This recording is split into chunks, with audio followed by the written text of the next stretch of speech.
The cold was the first thing that greeted me.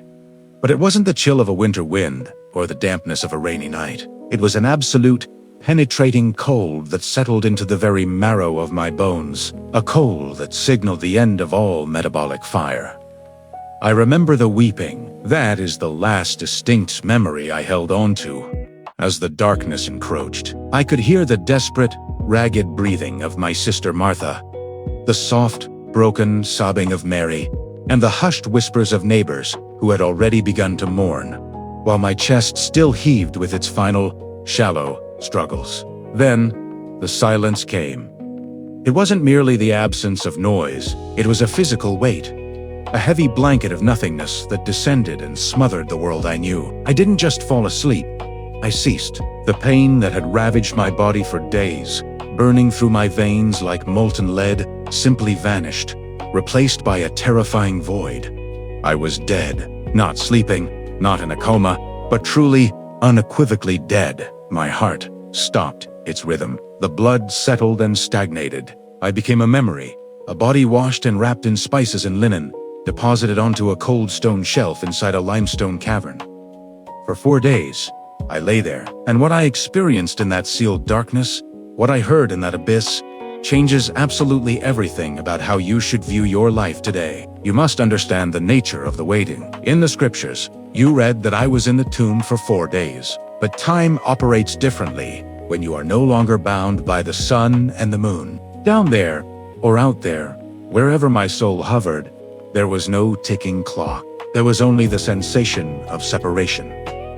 I was aware, yet disconnected. It is hard to describe the feeling of Sheol to the living. It was a place of shadows, a holding cell for the departed. I felt a profound sense of isolation, a solitude so deep it felt like an ocean closing over my head. I wasn't suffering in flames, but I was acutely aware of the uncrossable chasm between where I was and where the living walked. I knew, with a certainty that doesn't exist in the mortal realm, that my story was finished. The scroll had been rolled up. The seal had been set. But before the silence took me completely, there was the disappointment. It is the hardest thing to admit. But as I lay dying in my home in Bethany, watching the door with feverish eyes, I was waiting for him. I was waiting for the Messiah. We had sent word, "Lord, the one you love is sick." I clung to that message like a drowning man clings to a piece of driftwood. Every time the wind rattled the shutters, my heart jumped, hoping it was Jesus. But he didn't come. The fever spiked. My lungs filled, and the shadows lengthened, but the rabbi was nowhere to be seen. I died feeling abandoned. I died with the bitter taste of confusion on my lips. Why had he stayed away? Did he not care? That unresolved grief followed me into the dark, a heavy stone upon my soul, heavier than the one rolled across the entrance of my tomb. Then, the decomposition began. I speak of this not to be gruesome, but to testify to the reality of the miracle. My sisters were right to warn him later that there would be a stench death azug. It is the undoing of creation. In the silence of that cave, the biological breakdown of the vessel I once inhabited was taking place. I was returning to dust. There was no hope of resuscitation, no medical intervention that could reverse the rot that had set in by the 4th day. This is crucial for you to grasp. I was past the point of return. In the eyes of the world, and in the laws of nature, Lazarus was gone. The finality was absolute. The grieving period was fully underway. The mourners were doing their duty. I was a passive verb. Suddenly, the void trembled. It wasn't a physical earthquake, though the ground may have shook. It was a spiritual tremor. Somewhere far beyond the thick walls of the grave, beyond the realm of the dead, a presence arrived. In the abyss, where all was still, a ripple of energy began to disturb the quiet. It felt like the static in the air before a massive lightning strike. The silence, which had been heavy and oppressive, suddenly felt fragile, as if it were about to shatter. It felt a pull, not a physical tug, but a command that hooked into the very essence of who I was. Something or someone was demanding the impossible. And then, the voice. It didn't come from my ears, for they were dead and deaf. It resonated through the dimensions. It was a voice of thunder and water, of authority and infinite love. Lazarus, come out. It wasn't a request. It was a decree of creation. It was the same frequency that spoke, "Let there be light," at the dawn of time. That voice didn't just call my name. It reconstituted me. In a microsecond, the rot reversed. It was a violent, rushing sensation. Imagine a video of a crumbling building played in reverse, but happening within your own body. Fluid rushed back into dried veins. Synapses that had dissolved reconnected and fired with electricity. The heart, a cold lump of muscle, suddenly seized and contracted with a thundering thud. Then another. Then another. Gasps. That was the first sound I made, a desperate, ragged intake of air into lungs that had been collapsed.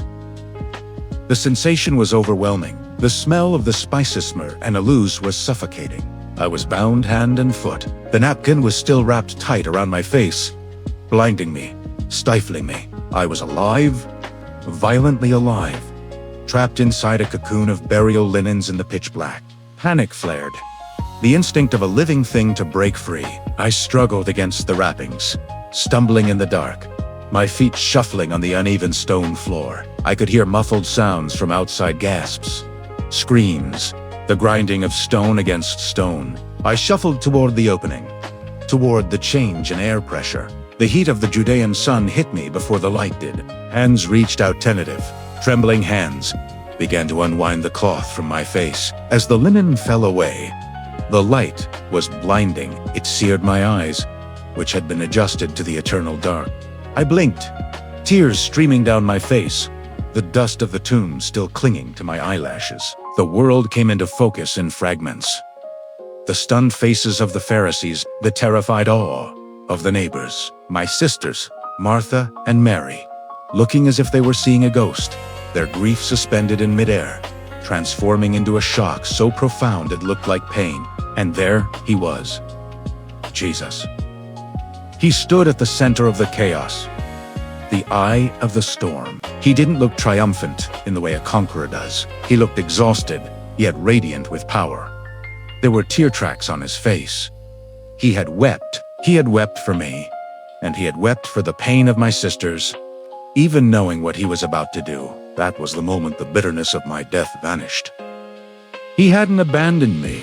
He had waited so that the glory could be greater. He had allowed the situation to become impossible so that the solution could be undeniable. He didn't just heal a sick man, he conquered the grave itself. I stood there, still wrapped in the grave clothes, like a newborn in swaddling, breathing in the sweet, dusty air of Bethany. The blood pumped strong in my veins, warm and vibrant. I looked at my hands, the skin pink and flush with life, where days ago they had been pale and waxy. The realization hit me with the force of a physical blow. The grave is not a wall, it is a door, and he holds the key.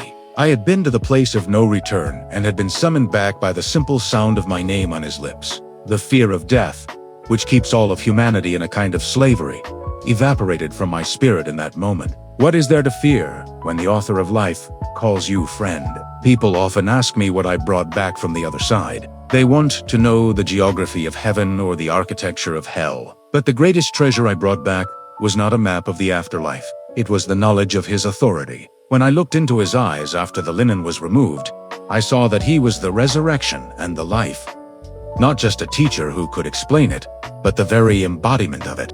My resurrection was a signpost, a temporary return to point toward his eternal victory. I would die again.